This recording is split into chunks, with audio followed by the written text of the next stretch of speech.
اس رحمت عالم کی کوئی بات کرے۔ الحمدللہ رب العالمین والصلاة والسلام علی حبیبہ محمد وآلہ وصحبہ اجمعین۔ اعوذ باللہ من الشیطان الرجیم، بسم اللہ الرحمن الرحیم۔ رسول اکرم صلی اللہ تعالی علیہ وآلہ وسلم کا ارشاد عالی ہے، العلم علمان، علم الادیان و علم الابدان، او کما قال رسول اللہ صلی اللہ علیہ وسلم۔ اللہم صلی وسلم دائما ابدا علی حبیبک من زانت بہ العصر، رب اشرح لی صدری ویسر لی امری واحلل عقدۃ من لسانی یفقہوا قولی، رب زدنی علما۔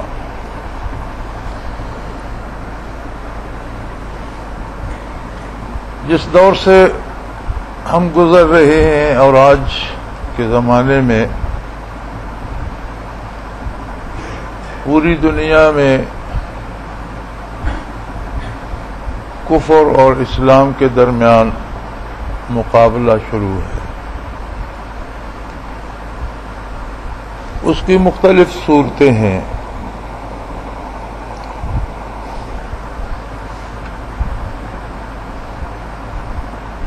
لیکن ایک بات طے ہے کہ غیر مسلم طاقتوں کے پاس جدید تکنیک ہے، ماڈرن ٹیکنالوجی ہے اور مختلف شعبوں میں ہے، ہتھیار بھی ان کے پاس نئی سے نئی ایجادات ہیں، ذرائع ابلاغ ان کے پاس بڑے نئے نئے اور نئے سے نئے طریقے ہیں، اور کسی بھی جنگ کے لیے انسانی جذبے کے بعد جن چیزوں کا نمبر آتا ہے ان میں پہلے ذرائع ابلاغ یا پراپیگنڈا جسے کہیں آپ وہ ہے، اور دوسرے نمبر پر اسلحہ ہے۔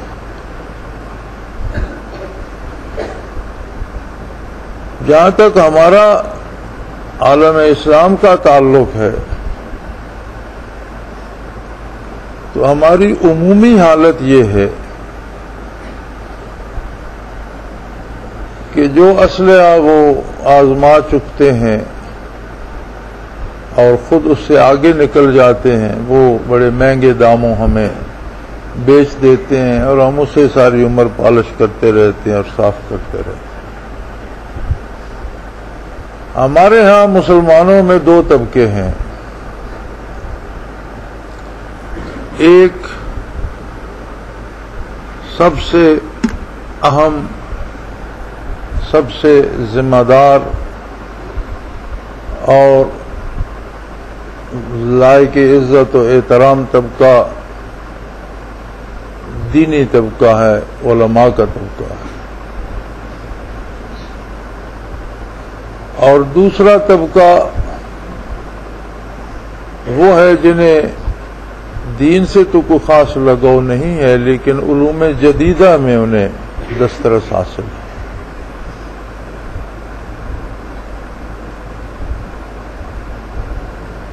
مغرب نے مذہب کو کلیسا میں بند کر دیا ہے، اور کلیسا سے باہر مذہب کا کوئی رول نہیں۔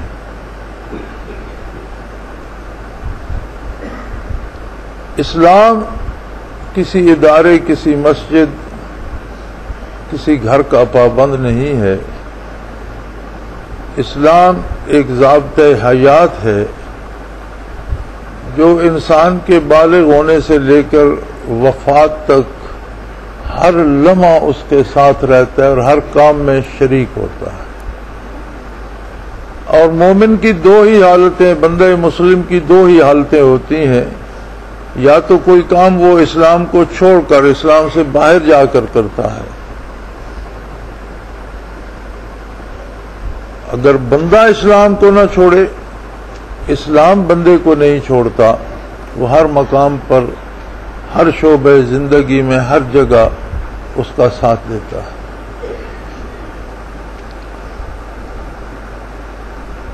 ہتھیار سے پہلے، اسلحہ سے پہلے علم کا مقام ہے، جاننا ضروری ہے. ایک آدمی استعمال نہیں جانتا، اسے آپ بڑے سے بڑا ہتھیار دے دیں، وہ کیا کرے گا؟ اس ہتھیار سے پہلے اسے جاننا ضروری ہے کہ اس کا کیا کرنا ہے.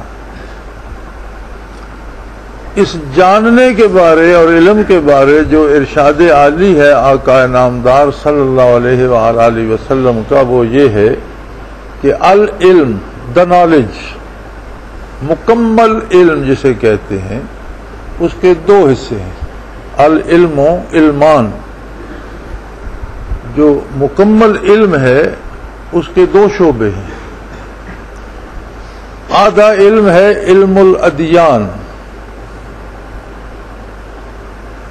اسے اگر ہم موجودہ زبان میں کہیں تو ہوگا نارمیٹو سائنسز، دین کا علم، عقیدہ، اخلاقیات، معاشرت، معیشت، وہ حدود و قیود جو نظر نہیں آتے لیکن جن کو پھلانگا نہیں جا سکتا. Normative sciences. دوسرا علم حضور نے فرمایا علم الابدان. ہمارے یہاں دیواروں پہ بھی غلط ترجمہ لکھا ہوا ہے، اس لیے کہ ترجمے کیے ہی اپنی پسند سے جاتے ہیں. علم الابدان کا ترجمہ میں نے یہاں کہیں اپنی اکیڈمی کی دیوار پہ بھی دیکھا ہے کہ حکمت لکھا ہوا، یہ حکمت جو میڈیکل ہوتی ہے. علم الابدان کا مطلب یہ نہیں ہے. علم الابدان کا مفہوم ہے فزیکل سائنسز. سائنس دو طرح سے ہے.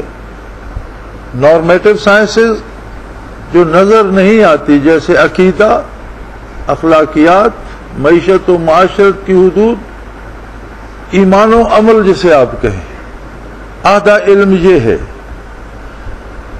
آدھا علم ہے فزیکل سائنسز، مادی علوم جو نظر آتے ہیں. صرف یہ نہیں کہ علم طب ہو اس میں، جتنے مادی علوم ہیں، جو چیزیں نظر آتی ہیں، جو مادی چیزیں ہیں، ان کا علم.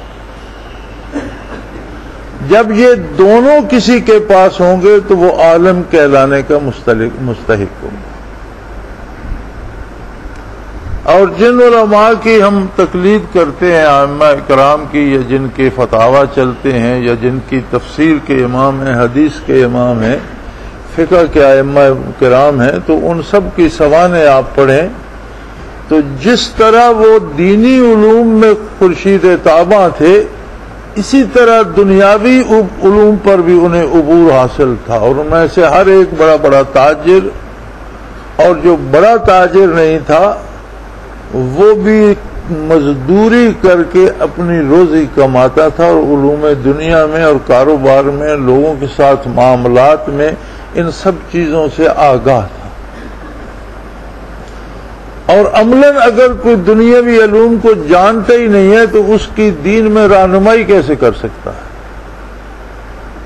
اگر کوئی عملی زندگی سے متعلق ہی نہیں ہے، اسے لوگوں سے واسطہ ہی نہیں پڑتا، وہ بازار میں مارکیٹ میں جاتا ہی نہیں، اسے لوگوں کی پریشانیوں کا، دکھ درد کا تجربہ ہی نہیں کہ کہاں جائیں تو کیا مصیبت پیش آتی ہے، تو جب اس مصیبت سے یا اس مشکل سے کوئی واقف نہیں ہے تو اس کا دینی حل کیا بتائے گا؟ لہذا آدھا علم ہے علوم دینیہ کا پڑھنا، اور آدھا علم ہے دنیاوی علوم کو جاننا. ہم بڑے عرصے سے تحریکیں چلا رہے ہیں، خصوصاً پاکستان میں جب سے انگریز گئے ہیں اور ملک آزاد ہوا ہے تو بہت شور ہے اسے ہم نے مختلف نام دے رکھے ہیں. کوئی اسے نظام مصطفیٰ کہتا ہے، کوئی نظام شریعت کہتا ہے، کوئی نفاذ اسلام کہتا ہے، لیکن مفہوم سب کا ایک ہی ہے. اور ہونا بھی چاہیے. ملک مسلمانوں کا ہے تو وہاں اسلام کا نفاذ ہونا چاہیے. ہوتا کیوں نہیں؟ اس لیے نہیں ہوتا کہ جو کہتے ہیں اسلام نافذ کرو ان کے پاس قوت نافذہ نہیں ہے، وہ نافذ کر نہیں سکتے، ان کے پاس اختیار و اقتدار نہیں ہے. ان کے پاس کیوں اختیار و اقتدار نہیں ہے؟ اس لیے کہ اقتدار تک جو زینا جاتا ہے اس طرف وہ گئے ہی نہیں. انہوں نے علوم دنیا کو پڑھا ہی نہیں. وہ تو ایک موٹر کہیں وہ اسے چلائیں، وہ نہیں چلا سکتے تو نظام کو کیسے چلائیں گے، ملک کو کیسے چلائیں گے؟ اب ہم بٹ گئے ہیں دو حصوں میں، اور ہماری بڑی بدنصیبی یہ ہے کہ ابھی تک ہمارا دینی طبقہ جسے ہماری رہنمائی کا فریضہ سر انجام دینا ہے، وہ ابھی تک ہمیں علوم دنیا کے حصول سے روک رہا ہے. ہمارے ہاں ابھی تک ٹیلی ویژن توڑے جا رہے ہیں، کمپیوٹر پڑھنے سے روکا جا رہا ہے، سائنس پڑھنے سے روکا جا رہا ہے. ہمارے ہاں ابھی یہ بحث چل رہی ہے کہ یہ کیمرہ جو اس نے تصویر لی ہے یہ تصویر جائز ہے کہ نہیں. حالانکہ دنیا میں جو کیمرے کا استعمال ہے وہ پتہ نہیں کہاں تک پہنچ چکا ہے. اب سیٹلائٹ پہ بھی کیمرے لگے ہوئے ہیں جو دنیا کی جاسوسی کر رہے ہیں، اور بغیر پائلٹ کے جہاز اڑائے جاتے ہیں جن میں کیمرے نصب ہوتے ہیں اور وہ ساری تصاویر لے کر آ جاتے ہیں. یعنی اس ایک چھوٹے سے کیمرے کو جس پہ ہمارے ہاں ابھی حلال و حرام کی جنگ جاری ہے، اسے ہماری مخالف قوتیں یا اسلام دشمن طاقتیں جنگ کے لیے اور مقابلے کے لیے بھرپور طریقے سے استعمال کر رہی ہیں. جو ہمارے خلاف استعمال ہو رہا ہے، ہم ابھی اس بحث میں ہیں کہ یہ حلال ہے کہ حرام ہے.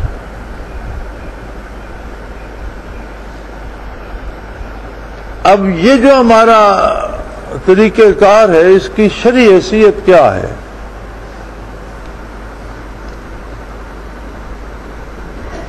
میری ذاتی رائے میں نبی کریم صلی اللہ علیہ وسلم کا یہ ارشاد اس کا فیصلہ کر دیتا ہے کہ علم دین کو جاننا آدھا علم ہے اور امور دنیا کو جاننا دوسرا آدھا علم ہے. اس لیے کہ دین صرف جاننا شرط نہیں ہے، دین کو جان کر اسے دنیا پہ عملاً نافذ کرنا، کم از کم اپنے آپ پر، اپنے کردار پر نافذ کرنا ضروری ہے. اب اگر دین کو جاننے والا دنیا میں جائے گا نہیں تو اس دین کو نافذ کہاں کرے گا؟ جہاں تک حضور کے عمل کا تعلق ہے تو انتہائی بنیادی جب ریاست اسلامیہ وجود میں آئی اور نبی کریم صلی اللہ علیہ وآلہ وسلم نے مدینہ منورہ کو یہ شرف بخشا تو اہل مکہ حملہ آور ہوئے اور دنیا کا عظیم مارکا بپا ہوا حق و باطل کا، جس کی مثال دوسری نہیں ملتی تاریخ انسانی میں، اور وہ مارکہ بدر تھا.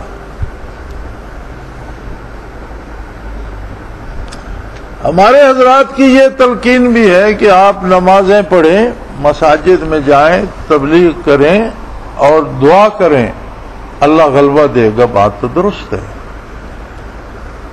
لیکن دعا کرنے کا سلیقہ کیا ہے یہ ہمیں آقا نامدار صلی اللہ علیہ وسلم کے عمل سے جاننا ہوگا. اسی مارکہ بدر کو لیں تو حضور اکرم صلی اللہ علیہ وسلم کے ساتھ 313 صحابہ کرام رضوان اللہ علیہم اجمعین ہیں، جن میں کچھ بوڑھے ہیں کچھ بچے ہیں. میں اس تفصیل میں نہیں جاتا. گنتی کی چند 8-10 تلواریں، 8 گھوڑے، 2-4 زریں اور کچھ تیر کمانے ہیں. چند اونٹ ہیں سواری. لباس تک بعض صحابہ کرام کے پاس پورا نہیں ہے. کسی کے پاس ایک چادر ہے جو اس نے کمر کے گرد لپیٹ کر گردن کے پیچھے گرا دے لیا، اور کسی کے پاس 2 چادریں ہیں، ایک کمر کے گرد لپیٹی ہوئی ہے اور ایک اوپر لی ہوئی ہے. بعض کے پاس پورا لباس. کھانے کا، راشن کا یہ عالم ہے میدان کارزار میں کہ عین میدان میں صف بندی کرانے کے بعد نبی کریم صلی اللہ علیہ وسلم نے سارے دن کے لیے ان لوگوں کو جنہوں نے سارا دن تلوار چلانا تھی 5 کھجوریں تقسیم فرمائی. مقابلے میں 1000 کا لشکر جرار ہے، راشن بھی وافر ہے، اسلحہ بھی وافر ہے، اور ہر بندہ مانا ہوا جنگجو ہے. چنے ہوئے لوگ ہیں مکہ کے.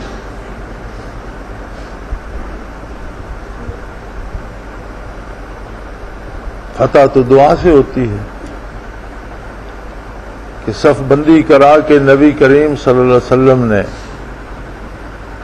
عریش بدر میں ایک جھونپڑی بنائی گئی، کمانڈ پوسٹ، جہاں امیر لشکر کو قیام فرما کر پورے لشکر کو لڑانا تھا. کمانڈ پوسٹ ایسی بنائی جاتی ہے جہاں سے پورا میدان جنگ سامنے ہو. تو ایک ٹیکری پر، ریت کے ایک ٹیلے پر کمانڈ پوسٹ بنائی گئی. کچھ وہ سروٹ سے کھڑے کر کے کچھ اوپر ڈال کر اسے عریش بدر کہتے ہیں، بدر کی جھونپڑی. نبی کریم وہاں جلوہ افروز ہوئے. سیدنا صدیق اکبر رضی اللہ تعالی عنہ ہم رکاب تھے، اور آپ نے دعا فرمائی، اور انتہائی دعا فرمائی، تاکہ آپ کی چادر مبارک دوش مبارک سے گرنے لگ گئی. اور حضرت ابو بکر صدیق رضی اللہ عنہ نے عرض کی کہ یا رسول اللہ صلی اللہ علیہ وسلم کیجئے، آپ کی دعا اللہ نے قبول فرما لی، بس کیجئے. اس سے زیادہ انہیں فکر پڑ گئی کہ آپ اتنا الہا وزاری کر رہے ہیں کہ خدا نہ خواستہ آپ کو فزیکلی کوئی تکلیف نہ ہو جائے. لیکن حضور نے دعا کیسے کی؟ اگر دعا سے فتح ہونی تھی تو دعا مدینہ منورہ میں نہیں کی جا سکتی تھی. حضور یہ سارا تکلف نہ فرماتے اور حضور مدینہ منورہ میں دعا فرماتے. اللہ قادر تھا مشرکین کو مکہ میں تباہ کر دیتا، مشرکین کو اثناء راہ میں غرق کر دیتا، زمین میں دھنسا دیتا، آسمان سے کوئی مصیبت بھیج دیتا. دعا مانگنے کا طریقہ یہ تھا کہ حضور نے بندے چنے مدینہ منورہ سے 150 کلومیٹر سفر فرمایا. رمضان المبارک میں بنفس نفیس تشریف لے گئے. خدام کو جو اسلحہ اچھا تھا یا برا، تھوڑا تھا یا بہت، جو میسر تھا وہ جمع فرمایا، جو سواری میسر تھی وہ جمع فرمائی، جو خوراک میسر تھی وہ جمع فرمائی. سب کچھ لے کر 150 کلومیٹر سفر کر کے مقابلے میں سفارا ہو گئے. یعنی اسباب دنیا پورے جمع فرما کر حضور نے دستے دعا اٹھایا کہ اے اللہ جو ممکن تھا عالم اسباب میں ہمارے لیے وہ ہم نے کر دیا، اب آگے تیرا کام. دعا مانگنے کا یہ طریقہ نہیں ہے کہ آپ سکول بھی نہ جائیں، آپ پڑھیں بھی نہیں، میدان عمل میں بھی نہ جائیں، کام بھی نہ کریں، محراب میں بیٹھ جائیں یا اللہ اسلام کو غلبہ دے دے. یہ اسلام کے ساتھ وفا نہیں ہے. آپ بھی علوم جدیدہ حاصل کریں. اسی بدر میں اہل مکہ کو شکست ہوئی. 70 قیدی ہو گئے مکہ کے، بڑے بڑے لوگ، بڑے بڑے جوان مرد، بڑے بڑے شاہ سوار. ان میں ہر طبقے کے لوگ تھے، امراء بھی تھے، متوسط بھی تھے، غرباء بھی تھے، لیکن جنگجو تھے. اب قیدیوں کا جب فیصلہ ہوا، لمبی بحث ہے اس میں میں نہیں جاتا، میں اپنے مقصد کی بات عرض کرنا چاہتا ہوں. تو فدیہ طے کیا گیا، جرمانہ طے کیا گیا کہ اتنی رقم جمع کرا دے جو قیدی، اسے آزاد کر دیا جائے. لوگ جمع کراتے رہے، آزاد ہوتے رہے. کچھ لوگ بچ گئے جو جنگجو تو اچھے تھے لیکن ان کے پاس پیسہ نہیں تھا، اور کوئی ان کی جگہ پیسہ دینے کو تیار بھی نہیں تھا. اب وہ معاملہ پھر بارگاہ رسالت پناہی میں پیش کیا گیا کہ یا رسول اللہ کچھ قیدی ہیں، نہ ان کے پاس، ان کے گھر والوں کے پاس، ان کے گھر میں کوئی پیسہ ہے کہ وہ فدیہ دیں، اور نہ کوئی دوسرا ان کا رشتہ دار یا ساتھی یا کافر ان کی طرف سے فدیہ دینے کو تیار ہے، ان کا کیا کیا جائے؟ آپ صلی اللہ علیہ وسلم نے فرمایا کہ انہیں کہو جتنا جانتے ہو وہ مدینے کے بچوں کو سکھا دو۔ اب آپ سمجھتے ہیں کہ جو بدر میں لڑنے آئے اور پھر قیدی ہوئے اور فدیہ دے کر آزاد ہو گئے، انہوں نے اسلام تو قبول ہی نہیں کیا۔ اسلام تو قبول کرتے قیدی کیوں ہوتے؟ لڑے محمد رسول اللہ کے خلاف اور پھر لڑنے کے ارادے بھی رکھتے ہیں، اس کے باوجود ان کے پاس دینی علم تو نہیں تھا، دنیاوی فنون تھے، کوئی تلوار چلانا جانتا تھا، کوئی لکھنا پڑھنا جانتا تھا، کوئی شاہ سواری جانتا تھا۔ حضور اسلام نے فرمایا کہ جو فن تمہیں آتا ہے وہ مدینے کے بچوں کو سکھا دو، یہ تمہارا فدیہ ہے۔ آپ کا ارشاد عالی اور اس کا مفہوم یہاں سے سمجھ آ گیا کہ علوم دنیا داری جو ہیں ان کا سیکھنا کتنا ضروری ہے۔ پھر آپ نے تلقین فرماتے ہوئے فرمایا اطلبوا العلم ولو کان بالصین، مدینہ منورہ سے چین دنیا کے دوسرے سرے شمار ہوتا تھا، اور آج کل جو ریاست عمان ہے اس میں ایک شہر تھا جسے مرکزی حیثیت حاصل تھی، جہاں سے مغرب کے لوگ بھی جہاں آتے تھے اور چین تک، ہندوستان کے چین کے لوگ بھی وہاں جاتے تھے، اور بہت بڑا میلہ منڈی ہوتی تھی جس میں چیزیں بیچی خریدی جاتی تھی۔ نبی کریم صلی اللہ علیہ وسلم نے فرمایا کہ دنیا کے دوسرے سرے تک بھی جانا پڑے تو علوم جدیدہ حاصل کیے جائیں۔ دین کا مرکز تو وہ تھا جہاں محمد الرسول اللہ جلوہ افروز تھے، تو مدینہ منورہ کو چھوڑ کر، اسلامی ریاست کو چھوڑ کر چین جانے کی ضرورت کیا تھی؟ اس لیے کہ جتنا دین کا علم ضروری ہے اتنا ہی جدید دنیاوی علم بھی ضروری ہے، اور مسلمان کے پاس پورا علم ہونا چاہیے۔ اب ہماری مصیبت یہ ہے کہ ہمارے پاس بہت سے نیک لوگ، بہت بڑے اچھے ذاکرین، اچھے واعظ، اچھے مقرر، اچھے مفتی، اچھے مفسر، اچھے محدث موجود ہیں، لیکن کیا ان سب حضرات میں سے کسی ایک پر بھی ہم توقع رکھ سکتے ہیں کہ بوقت ضرورت کچھ دنیاوی کام بھی وہ کر سکیں گے؟ کیا جہاد میں ایک گولی چلا لیں گے، کہیں کوئی گاڑی گھسیٹ کر لے جائیں گے، کہیں کسی کی مرم پٹی کا انہیں پتہ ہوگا، کوئی علوم سے واقف ہوں گے کہ زخمی کی گولی کیسے نکالی جاتی ہے، مرم پٹی کیسے کی جاتی ہے؟ عہد نبوی میں تو یہ علوم ایسے تھے کہ زخمیوں کی مرم پٹی کا کام تو خواتین صحابیہ کرتی تھیں جو لشکر کے ساتھ ہوتی۔ خود نبی کریم صلی اللہ علیہ وسلم جب بدر میں زخمی ہوئے تو آپ کی مرم پٹی حضرت عائشہ رضی اللہ تعالیٰ عنہ، حضرت فاطمہ الزہرا رضی اللہ تعالیٰ عنہ نے آپ کی مرم پٹی کی۔ مجھے سمجھ نہیں آتی کہ ہمارا دینی طبقہ علوم جدیدہ کے خلاف کیوں ہو گیا۔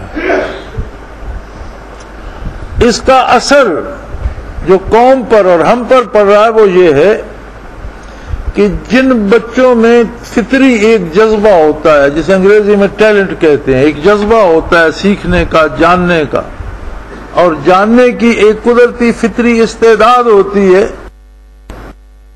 وہ پھر علماء حضرات کی بات نہیں سنتے اور ان کے خوف سے دینی علم سیکھنے بھی نہیں آتے، وہ سیدھے دنیاوی علوم کی طرف چلے جاتے ہیں۔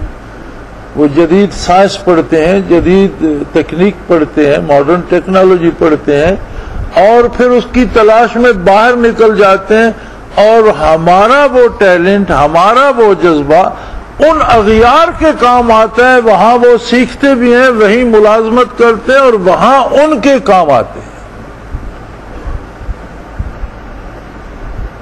اور یہ صرف بات نہیں ہے کہنے کی، یہ تاریخی حقیقت بھی ہے اور میرا ذاتی تجربہ بھی ہے۔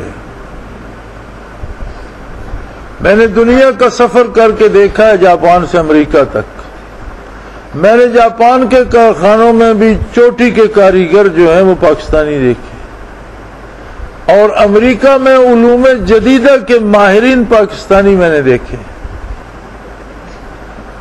لیزر ٹیکنالوجی جب شروع ہوئی اور امریکہ میں جب اس کا بہت چرچا تھا تو یوٹیکا یونیورسٹی تھی، ایک یوٹیکا شہر ہے، اور یوٹیکا یونیورسٹی جو تھی وہ گریجویشن تک لیزر ٹیکنالوجی پڑھاتی تھی۔ اس وقت امریکہ میں بھی لیزر ٹیکنالوجی کا گریجویشن سے آگے جانے کا انہیں استعمال نظر نہیں آتا تھا کہ سیکھ کر اسے کہاں خرچ کیا جائے۔ اب تو بہت آگے نکل گئی۔ اب تو یہاں پاکستان میں بھی عام ہے کہ 40 دن جس آنکھ کی آپریشن پہ لگتے تھے وہ 15 منٹ میں وہ لیزر ٹیکنالوجی سے آپریٹ بھی ہو جاتی ہے، آنکھ اور سلائی بھی ہو جاتی ہے، اور بندہ ٹھیک بھی ہو جاتا ہے 15 منٹ۔ تو یوٹیکا یونیورسٹی واحد یونیورسٹی تھی ان دنوں امریکہ میں جو گریجویشن کرا رہی تھی لیزر ٹیکنالوجی میں۔ مجھے بڑا شوق تھا اس نئی ایجاد کو دیکھنے کا، تو میں سفر کر کے وہ دور دراز شہر تھا وہاں گیا، وہاں کچھ دن ٹھہرا، پتہ کرایا، تو اس شعبے کا جو انچارج تھا اس کا میں نے پتہ کرایا۔ وہ بندہ خود انچارج تھا اور اس کی نائب اس کی بیوی تھی، اور دونوں راولپنڈی کے رہنے والے تھے، پورے امریکہ میں جو اس وقت ٹاپ پر تھا۔ امریکہ کی جدید ٹیکنالوجی اور موسٹ ماڈرن ٹیکنالوجی کا ادارہ ناسا ہے۔ جب میں وہاں گیا تھا، میں ناسا میں بھی گیا، اس کے 5 سربراہوں میں 3 پاکستانی مسلمان تھے۔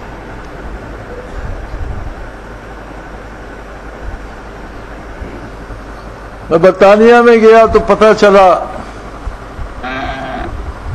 کہ پرانے جہاز جو 65 کی جنگ میں استعمال ہوئے تھے، انہیں سیبر یا کوئی اس طرح ان کا نام تھا، کہ برطانیہ میں کسی نے ایک آلہ ایجاد کیا ہے کہ اس پرانے سیبر جہاز کے ساتھ اگر لگا دیا جائے تو وہ ایٹمی ہتھیار، ایٹمی اسلحہ لے جا سکتا ہے، اور وہ جدید جہازوں جتنا کام کر جاتا ہے۔ اور یہ بھی مجھے پتہ چلا کہ ہندوستان کے کچھ جہاز برطانیہ میں انہوں نے بھیجے ہیں کہ ہمیں لگا کر دیا جائے۔ تو مجھے یہ تجسس ہوا کہ بڑی عجیب ایجاد ہے کہ ایک بنیادی طور پر ایک جہاز، وہ لڑائی کا فائٹر تو ہے، گولی چلا سکتا ہے، بم پھینک سکتا ہے، لیکن اسے اتنا کس طرح سے اپ گریڈ کر دیا جائے کہ وہ ایٹامک وارہیڈ لے جائے۔ تو یہ کس کی ایجاد ہے، کیسی ہے؟ تلاش کرنے پر پتہ چلا کہ وہ بچہ جس نے یہ ایجاد کیا ہے، شفیق نام ہے اس کا، اور فیصل آباد کا رہنے والا۔ لیکن یہ سارے کس کام ہمارے؟ یعنی وہ استعداد ہماری ہے، ان میں جو قوت ہے وہ ہماری ہے، وہ قوت اسلام کی ہے، استعمال کافر کے غلبے کے لیے ہو رہی ہے۔ اس لیے کہ ہم ابھی اس کی اہمیت سے آشنا ہی نہیں ہے، ہم نے تو ابھی اس کو اسلام کے خلاف سمجھا ہوا۔ اسلام ہے کیا؟ اسلام ہے اللہ و اللہ کے رسول کے مطابق دنیاوی امور کو سر انجام دینا۔ دنیا کا کام اللہ و اللہ کے رسول کے حکم کے مطابق کرنا اسلام ہے، اور دنیا چھوڑ دینا ایسا ہی ہے جیسا دین بھی چھوڑ دیا۔ دین ضابطے ہیں نا، دین قاعدے ہیں، دین احکام ہیں، دین طریقے ہیں، دین سلیقہ ہے۔ اب آپ اس پہ عمل تو میدان عمل میں جا کر کریں گے، اگر میدان عمل میں اسے نہیں آزمائیں گے تو خالی مسجد میں بیٹھ کر تسبیح پڑھنے سے تو وہ نافذ نہیں ہوگا۔ عبادات تو قرآن حکیم نے صلاۃ کہا ہے۔ صلاۃ میں ہر وہ کام داخل ہے جو دین کے مطابق کیا جائے، اگرچہ اب یہ لفظ مختص ہو گیا نماز کے لیے، یا عبادت کے لیے، لیکن ہر وہ کام جو قرآن و سنت کے مطابق کیا جائے وہ عبادت ہے۔ اگر قرآن و سنت کے مطابق لڑائی ہے تو بھی عبادت ہے، صلح ہے تو بھی عبادت، سفر ہے تو بھی عبادت ہے، حضر ہے تو بھی عبادت، تجارت ہے تو بھی عبادت ہے، مزدوری ہے تو بھی عبادت ہے۔ اور عبادت کا نتیجہ اور انجام کیا ہے؟ ثواب کیا ہے؟ اجر کیا ہے؟ جسے ہم روز ثواب کرتے رہتے ہیں اور ہم جمع تفریق کرتے رہتے ہیں کہ اتنا ثواب جمع ہو گیا، یہ مرنے کے بعد ملے گا۔ میرے بھائی، جس کو نقد مزدوری نہیں مل رہی، مرنے کے بعد بھی اس کا کھانا خالی ہوگا، کچھ نہیں ملے گا، اس لیے کہ اللہ ادھار کرنے والے نہیں ہیں۔ اللہ کے لیے جو کام کیا جاتا ہے اس کی نقد مزدوری اسی وقت مل جاتی ہے۔ سجدے میں سر رکھو تو وہ لذت اسی وقت نصیب ہو جاتی ہے جو سجدے کا حق ہے، اور نہیں نصیب ہوتی تو اس کا مطلب ہے ہم نے سجدہ ہی نہیں کیا، ایکٹنگ کر رہے ہیں۔ ایکٹنگ پر تو تنخواہ، اس پہ تو نہیں اجر مرتب ہوتا۔ تو صلاۃ کا حاصل کیا؟ ان الصلاۃ تنہی عن الفحشاء والمنکر، جتنی اللہ کی اطاعت کرو گے اتنا برائی اور بے حیائی سے بچو گے، یہ ثواب ہے۔ جو آپ کہتے ہیں نا مرنے کے بعد نہیں، زندگی میں ملتا ہے کہ اللہ کی اطاعت جتنی کرتے جاؤ گے اتنے برائی سے اور بے حیائی سے محفوظ ہوتے جاؤ گے، اور تمہیں حفاظت الہیہ نصیب ہوتی جائے گی۔ عبادت رکاوٹ بن جاتی ہے، روک دیتی ہے، منع کر دیتی ہے برائی سے اور بے حیائی سے، یہی ثواب ہے۔ ورنہ تو قرآن کریم نے کافر کو جو سزا اس کے کردار کے نتیجے میں ملے گی، قرآن نے تو ثواب کا لفظ اس پہ بھی استعمال کیا ہے۔ فرمایا هل ثوب الکفار ما كانوا يفعلون، کافروں کو اور کیا ثواب دیا جائے گا؟ وہی جو ان کا کردار تھا۔ ثواب کا مطلب کوئی یہ نہیں ہے کہ وہاں کوئی بڑی گٹھڑیاں نعمتوں کی پڑی ہیں اور وہ ثواب ہے۔ ثواب کا مطلب ہے اس کام کے نتیجے میں جو بدلہ ملے گا، اچھے کے نتیجے میں اچھا بدلہ ثواب ہے، برائی کے نتیجے میں برائی ثواب ہے، برائی کے نتیجے میں تباہی ثواب ہے۔ یعنی جو بدلہ ملے گا، جو اجر میں، یہ بھی ایک تصور ہمارے ذہنوں میں گھسیڑ دیا گیا ہے کہ جی بس کرتے رہو، جب مریں گے تو ثواب ملے گا۔ کمال ہے، زندگی کا محاسبہ اس کا ہونا ہے، آخرت اس پہ مرتب ہونی ہے۔ عملی زندگی میں آپ نے کیا کمایا اس پر آخرت مرتب ہونی ہے۔ آپ اسے نظر انداز کر کے بیٹھے ہیں جی میں نے اتنی تسبیح پڑھی اس میں آخرت میں ملے گا۔ میرے بھائی، اتنی تسبیح درود شریف پڑھا ہے تو مزہ تب ہے کہ تیرے کردار میں اتنی ہی مثبت تبدیلی آ جائے، یہ درود شریف پڑھنے کا ثواب ہے۔ تو نے اتنے نوافل پڑھے ہیں، ان کا ثواب یہ ہے کہ صبح جب تو بازار میں نکلے تو تیری باتوں میں، تیرے لین دین میں کھوٹ نہ ہو، زبان پر جھوٹ نہ ہو، دل میں بددیانتی نہ ہو، سوچوں میں برائی نہ ہو۔ یہ کیا ہے؟ یہ تیری اس عبادت کا ثمر ہے۔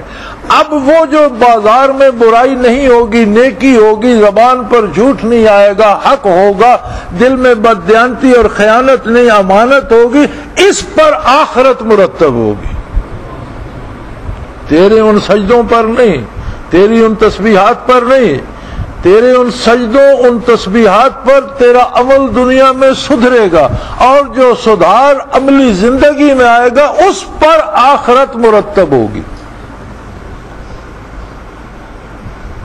ایسا نہیں ہے کہ تم دنیا سے بے تعلق ہو جاؤ اور سجدے پہ سجدہ کیے جاؤ اور تمہیں آخرت میں جنت میں، کیا جنت میں اللہ کریم نے سارے نکمے جمع کرنے؟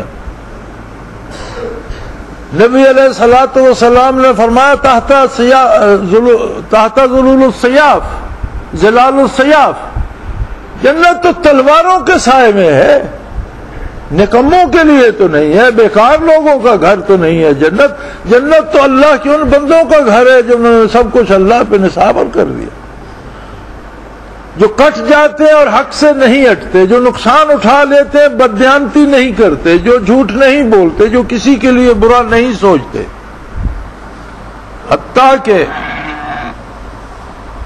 جب آپ ان چیزوں سے آشنا نہیں ہوتے تو رد عمل کیا ہوتا ہے؟ اب کچھ تو کرنا ہے. کافر مار رہے ہیں، ہمیں بھی مارنا ہے. اب آپ کو الف بے جیم کافر مار رہا ہے، آپ دال سین یہ کو مار دیتے ہیں. آپ کو مار رہا ایک فوجی، آپ مار دیتے ہیں بازار میں جاتے ہوئے بندے کو. آتا جاتا جو کچھ نہیں، کیا کریں گے؟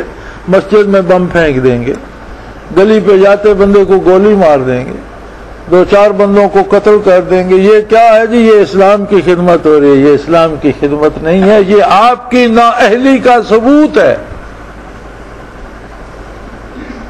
کیسی عجیب بات ہے. آپ کافر کا پراپوگنڈا دیکھیں، آپ کافر کی بات سنیں تو پراپوگنڈے میں بات کرنے میں، ٹیکنالوجی میں وہ ہم سے بہت آگے ہے. ظلم بھی کر رہا ہے اور خود کو مظلوم بھی بنا رہا ہے. یعنی پوری دنیا میں کافر ظلم شعار کیے ہوئے اور ظلم پیشے کے طور پر اپنائے، لیکن بنا ہوا مظلوم ہے. یہی آپ اپنے پڑوسی ملک کو دیکھ لیں، کشمیر میں کیا ہو رہا ہے، خود ہندوستان میں کیا ہو رہا ہے، لیکن مظلوم ہندو ہے. اسرائیل کتنا ظلم کر رہا ہے، امریکہ کتنا ظلم، افغانستان کو تباہ کر دیا، عراق کو تباہ کر دیا. اس سے پہلے دنیا کے مختلف ممالک پر چڑھائی کرتا رہا، لیکن ہمیشہ مظلوم امریکہ ہی ہے. کل بھی واویلا ہو رہا تھا کہ جی ہمیں مارے، ہمارے ساتھ زیادتی ہو رہی ہے، ہمارے ساتھ ظلم ہو رہا ہے. کل بھی امریکہ کا صدر کہہ رہا تھا کہ ہمارے عقیدے کی وجہ سے اسلامی فاسسٹ تشدد پسند جو ہیں وہ ہمیں مار رہے ہیں. اب بھائی ٹیکنالوجی ان کے پاس ہے، مشینری ان کے پاس ہے، ٹی وی ان کے پاس ہے، سیٹلائٹ ان کے پاس ہے، کیمرے ان کے پاس ہیں، بات ان کی پوری دنیا پہ پھیل جاتی ہے تو وہ اپنے آپ کو مظلوم بھی ظاہر کر رہے ہیں. اور ہم فریاد کرنے کے قابل بھی نہیں. ہمارا تو ابھی حضرات اس بات پہ ہے کہ اس سے بات کرنا جائز بھی ہے کہ نہیں،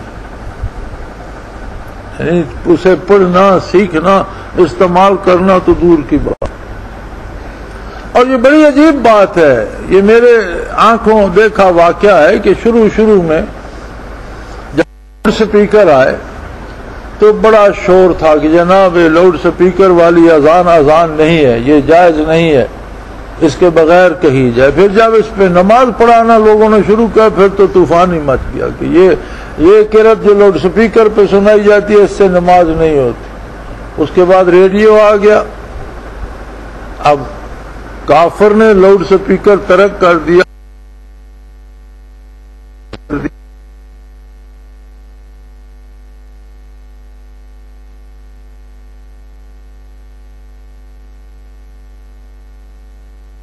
ریڈیو آپ دیکھ ہر مسجد میں موجود ہیں، کہیں کوئی منع نہیں کرتا.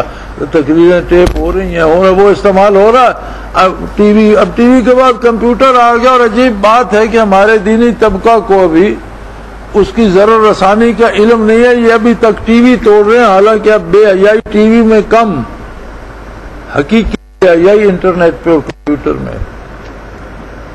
لیکن اس کے لیے کیا ہم کمپیوٹر توڑ دیں؟ کتنے کمپیوٹر آپ توڑیں گے؟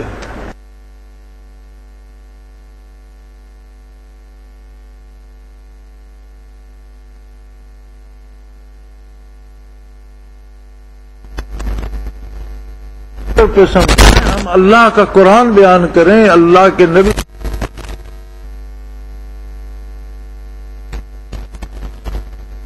صبح شام کا ذکر پوری دنیا پہ ساتھی جمع ہو کر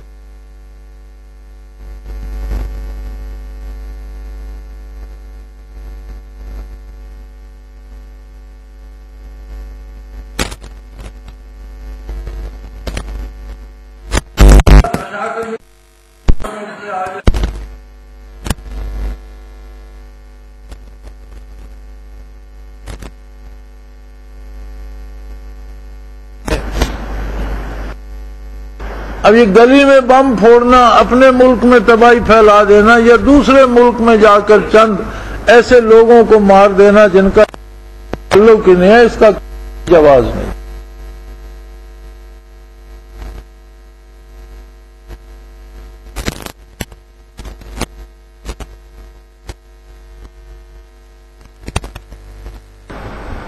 عہد نبوی مدینہ منورہ کا ہے اور اس میں زیادہ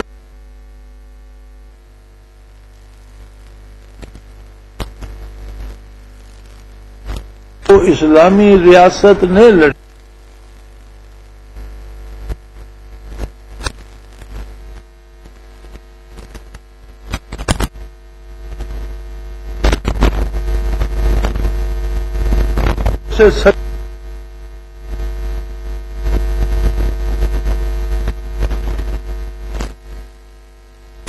سے زیادہ ہے، بعض کے نزدیک 84 ہے۔ 84 جنگوں میں کتنے کافر قتل ہوئے؟ 1500 سے کم تعداد ہے، 1400 کچھ تعداد ہے۔ 84 جنگوں میں 1500 سے کم کافر قتل ہوئے، اور کتنے لوگ مشرف با اسلام ہوئے؟ پورا جزیرہ نما عرب ریاست اسلامی بن گئی۔ عہد نبوی میں پورا جزیرہ نما عرب ریاست اسلامی بن چکا تھا۔ بندے مارنا مقصد نہیں تھا، بندوں کو ظلم سے روکنا اور بھلائی کی طرف لانا مقصد عالی تھا۔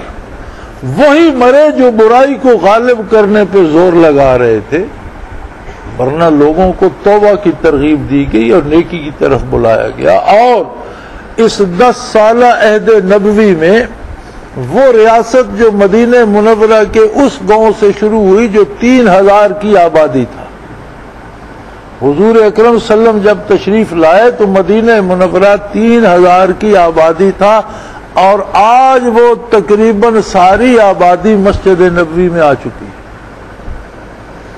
عہد رسالت پناہی کا شہر کم و بیش سارے کا سارا ہی مسجد نبوی میں آ چکا ہے، سوائے ان کے کہ جو پہاڑی کی اس طرف چند گھر تھے، ورنہ جو یکجا شہر تھا، اکیلے تو اکیلے کوئی گھر باہر رہ گئے ہوں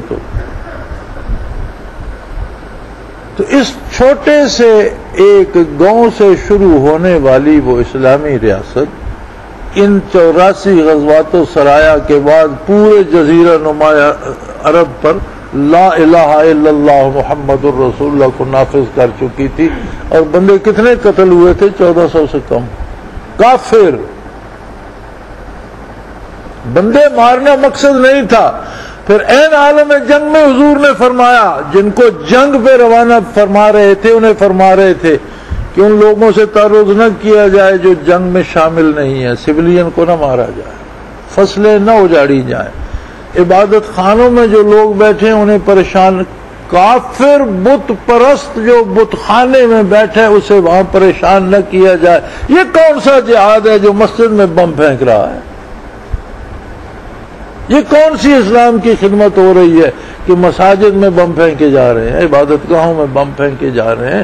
اسلام تو پیغمبر اسلام صلی اللہ علیہ وسلم حکم دے رہے ہیں افواج اسلامی کو کہ کافر اگر بت خانے میں بتوں کی بھی پوجا کر رہا ہے تو آپ کا اس کے ساتھ کوئی معاملہ نہیں، اس سے پریشان نہ کہ اسے نہ چھیڑا جائے، معابد کو نہ چھیڑا جائے گا، ان لوگوں کو نہیں چھیڑا جائے گا جو مقابلے میں تلوار نہیں اٹھاتے، فصل نہیں اجاڑی جائے گی، درخت نہیں کاٹے جائیں گے، کوئی زندگی کے وسائل خراب نہیں کیے جائیں گے۔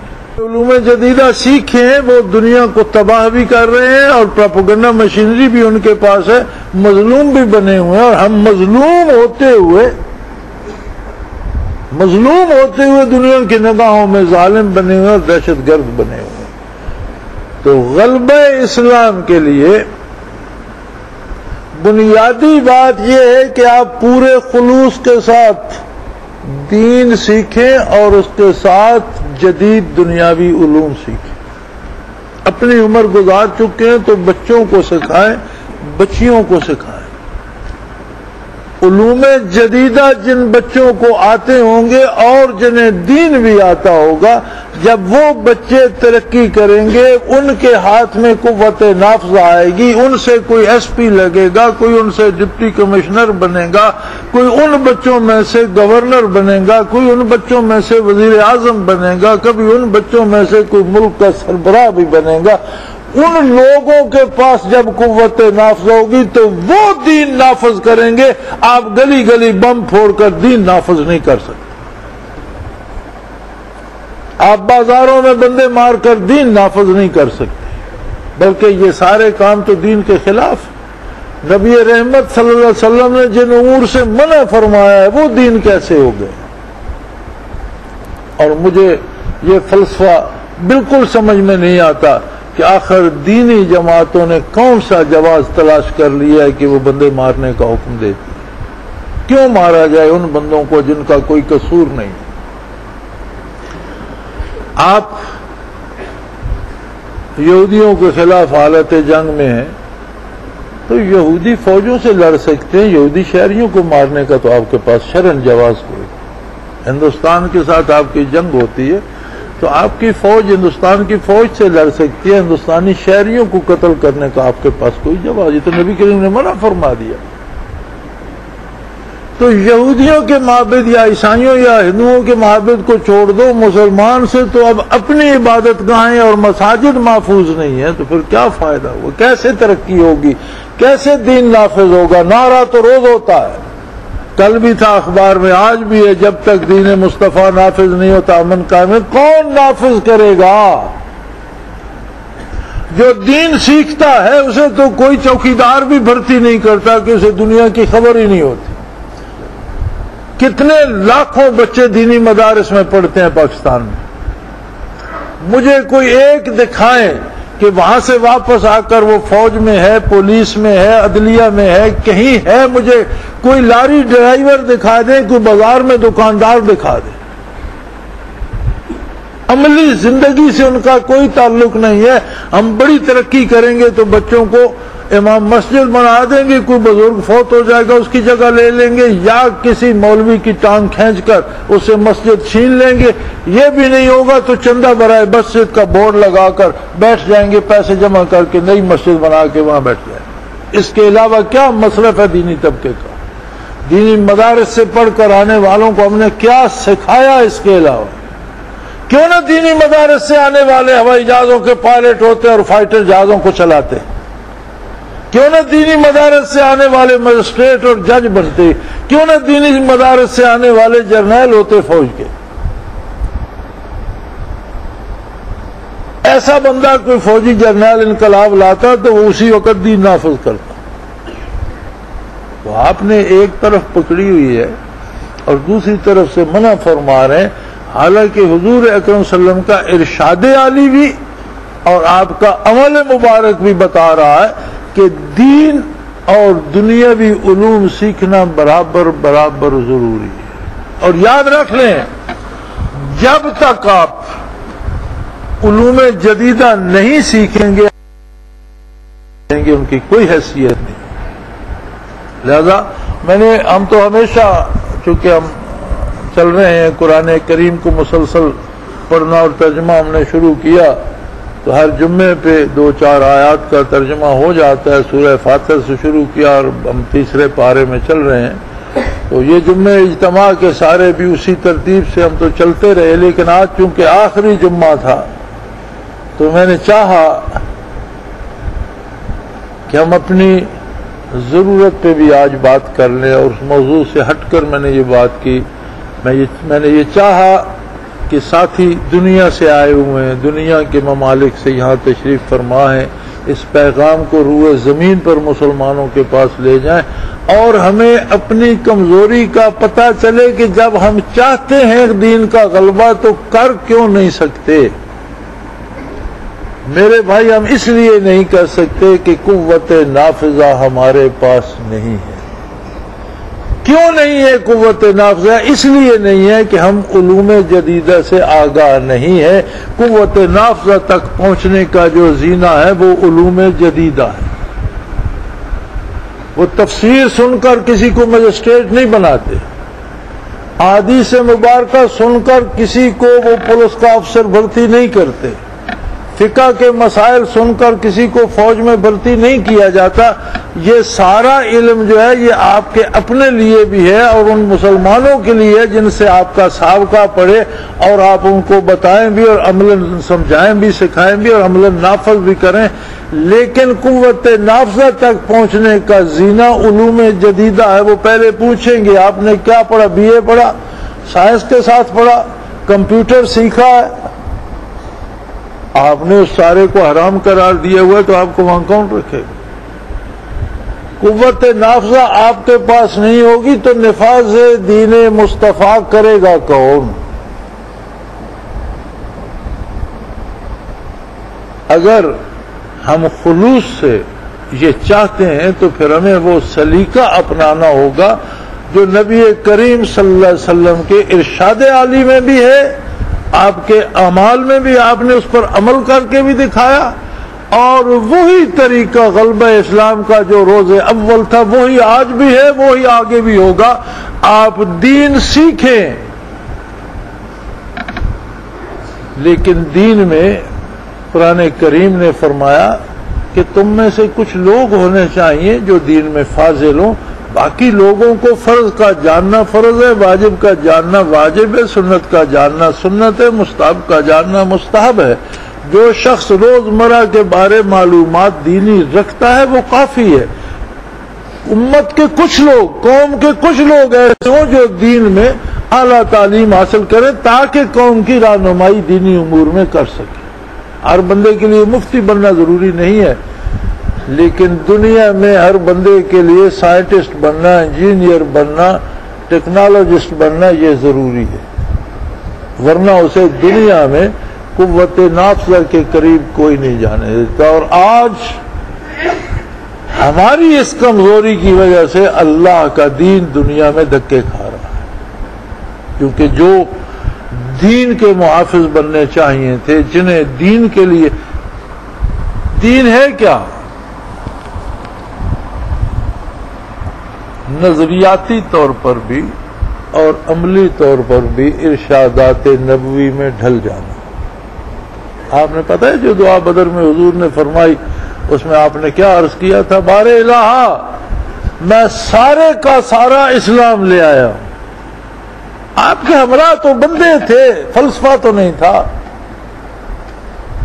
آپ کے ہمراہ تو افراد تھے صلی اللہ علیہ وآلہ وسلم، اور صحابہ کرام تھے رضوان اللہ علیہم اجمعین، لیکن ان گوشت پوست کے بندوں کو اللہ کے رسول نے فرمایا یہ سارے کا سارا دین ہے، اگر یہ نہ رہے، آج یہ مٹ گئے، فلن تو ابدا، قیامت تک پیشانیاں تیرے سجدوں سے ناآشنا ہو جائے گی۔ یہ سارے کا سارا دین ہے، یعنی دین یہ ہے کہ آدمی کی خواہش سے لے کر اس کا فزیکل سٹرکچر تک اتباع محمد رسول اللہ میں ڈھل جائے تاکہ بندہ دین بن جائے۔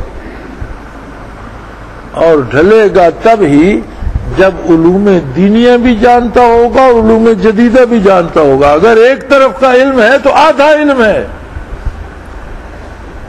آدھا علم اس کے کام نہیں آئے گا۔ نتیجہ یہ ہوتا ہے اللہ کے نیک بندے بہت ہیں، اللہ کے سچے بندے بہت ہیں، قابل احترام لوگ ہیں، اور ہم سے مجھ سے سب بہتر ہیں، لیکن اس بات سے بھی انکار نہیں کیا جا سکتا کہ بڑے بڑے ہمارے تفسیر اور حدیث اور فقہ پڑھنے والے پھر چور بازاری میں آ جاتے ہیں، دولت کمانے کے لیے ناجائز ذریعے استعمال کرتے ہیں، ظلم کرتے ہیں، لوگوں کو گمراہ بھی کرتے ہیں، نبوت کے اور امامت کے دعوے بھی کرتے ہیں۔ کیا یہ سارا سچ نہیں ہے؟ کیوں کرتے ہیں ایسا؟ اس لیے کہ دوسرے علوم انہیں آتے نہیں، وہیں سے سب کچھ پیدا کرنا چاہتے ہیں۔ حق یہ ہے کہ انہیں دین بھی سکھایا جائے، علوم جدیدہ بھی سکھایا جائے، ضرورت پڑے تو امامت بھی کریں، اور میدان کارزار میں اپنے لشکر کی قیادت بھی کریں، لڑائی کے ڈھنگ سے بھی آشنا ہو، جدید تکنیک سے بھی آشنا ہو۔ آپ غلبہ اسلام کی تاریخ پڑھیں تو آپ کو پتہ چلے گا کہ یہ ساری ایجادات مسلمانوں کے پاس تھی، اس لیے وہ روئے زمین پر غلبہ اسلام کا سبب بنے۔ اور اب ہم تو پھیلی بنے ہوئے ہیں، جو ہتھیار کافروں کے پاس ناکارہ ہو جاتا ہے وہ ہمیں ادھار پہ دے دیتے ہیں، اور اس پر سود پہ سود لگاتے رہتے ہیں، اور ساری عمر ہم کندھے توڑتے رہتے ہیں ان ناکارہ بندوقوں کو اور ان ناکارہ تیل لگا لگا کر 15-16 سال پھر ہم پینشن آ جاتے ہیں، وہ چلنے والا ہوتے نہیں۔ جب لڑائی لگتی ہے تو ایک ہفتے بعد سفید جھنڈا کھڑا ہو جاتا ہے، جی کارتوس ختم ہو گئے، گولے ختم ہو گئے، توپیں بیکار ہو گئی، ٹینک کے چین ٹوٹ گئے، کون بنائے، کہاں سے آئے؟ وہ تو امریکہ نے سپیئر پارٹ دینے سے انکار کر دیا، لو دیکھو یہ قوم دین نافذ کرے گی۔ جسے فالتو پرزے بنانا بھی نہیں آتا، پھر جس نے وہ ٹینک دیا وہ فالتو وہ ہے، اسے دیکھ کر تو نقل کر لو، بنا ہوا جو ہے وہ بنا لو، نہیں وہ دے گا، اس نے نہیں دیے تو کھڑے ہو گئے جی بات سر جسے لوگ کرتے ہیں جی چلو کچھ جو علاقہ تم نے لیا تھا ہمارا کچھ رکھ لو، کچھ ہمیں دے دو، ہم نے جو لیا ہے وہ سارا چھوڑتے ہیں، اس کے علاوہ آپ نے کیا صلح کی؟ جو جنگیں آپ نے لڑی ان کا نتیجہ کیا ہوا؟ آدھا ملک الگ ہو گیا، کچھ حصے ہم نے دے دیے، کیا فائدہ ہوا؟ کیوں بھئی مانگے تانگے کا اسلحہ تھا، مانگے تانگے کی ٹیکنالوجی تھی، مانگے تانگے کا حکام تھا، تو جو کچھ حکم ہوتا رہا ہم کرتے رہے، نمازیں تو پڑھتے رہے، لیکن نمازوں سے اب گولی تو چلتی نہیں، گولی تو بندوق سے چلے گی۔ تو میرے بھائی اسلام کے نفاذ میں رکاوٹ وہ طبقہ ہے جو دین سیکھتا نہیں سیکھتا، میں جدیدہ سیکھتا ہے اور دین جانتا ہی نہیں ہے، وہ تو دین کو سمجھتے ہی نہیں، وہ دین نافذ کرنے کے لیے کوشش کیا کرے گا؟ میں اسے کم ذمہ دار تو وہ بھی ہے لیکن وہ کم ذمہ دار ہے کہ وہ دین کی اہمیت سے آشنا ہی نہیں ہے، دین کی افادیت سے آشنا نہیں ہے، دین کی لذت نہیں چکھی، عقیدے میں عمل کی لذت کیا ہے، سجدے میں ثواب کیا ہے، ذکر الہی کی لذت کیا ہے، وہ اسے پتہ ہی نہیں۔ تو میری درخواست ان احباب سے ہے جو دینی علوم حاصل کرتے ہیں، جو اللہ اللہ کرتے ہیں، جو ذکر کرتے ہیں، جو دنیا سے سفر کر کے اللہ اللہ کرنے کے لیے آئے بیٹھے، اللہ اللہ کریں اور ہر وقت کریں، لیکن اللہ نے بتایا ہے کہ اللہ اللہ کرو، میدان کارزار میں بھی کرو۔ اذا لقیتم فئۃ فاثبتوا، جم کر لڑو۔ اور قرآن حکیم کو ہم ثواب کے لیے پڑھتے ہیں لیکن افسوس ہمیں پتہ نہیں ثواب کیا ہوتا ہے۔ ثواب یہ ہے کہ قرآن کو پڑھیں، سمجھیں، اس پر عمل کریں، اس پر آخرت مرتب ہو۔ قرآن کو سمجھیں، ارشادات عالی کو سمجھیں، دین کو سمجھیں اور دنیاوی علوم سیکھیں، بچوں کو سکھائیں تاکہ آپ کے بچے کل قوت نافذہ حاصل کر کے بیٹھے ہوں اور دین نافذ ہو۔ نفاذ دین کا یہ اکیلا اور واحد راستہ ہے، اس کے علاوہ کوئی راستہ نہیں۔ یہ وہ راستہ ہے جو آقا نامدار صلی اللہ علیہ وسلم نے اختیار فرمایا، جو خلفائے راشدین نے اختیار فرمایا، اور حضور صلی اللہ علیہ وسلم نے فرمایا کہ جس طرح دین روز اول غالب ہوا ہے آخر تک اسی طریقے سے غالب ہو۔ کوئی نبی کریم صلی اللہ علیہ وسلم سے بڑھ کر معاذ اللہ کوئی مدبر نہیں آئے گا کہ جو نیا طریقہ ایجاد کر دے گا، وہی سلیقہ ہوگا جو محمد الرسول اللہ صلی اللہ علیہ وسلم نے تعلیم فرمایا۔ اللہ کرے کہ میری یہ گزارشات احباب اہل علم اور ہمارے دینی طبقہ کے کچھ سمجھ آ جائیں، وہ میری بات سن لیں، وہ اس پہ نظر التفات ڈالیں اور قوم کو اس کی تلقین کریں کہ وہ دین سیکھیں، دین پر عمل کریں، علوم جدیدہ سیکھیں، قوت نافذہ حاصل کریں اور اللہ کے دین کو نافذ کریں۔ وما توفیقی الا باللہ العلی العظیم، وآخر دعوانا الحمد للہ رب العالمین۔ اس رحمت عالم کی کوئی بات کرے، آؤ اس رحمت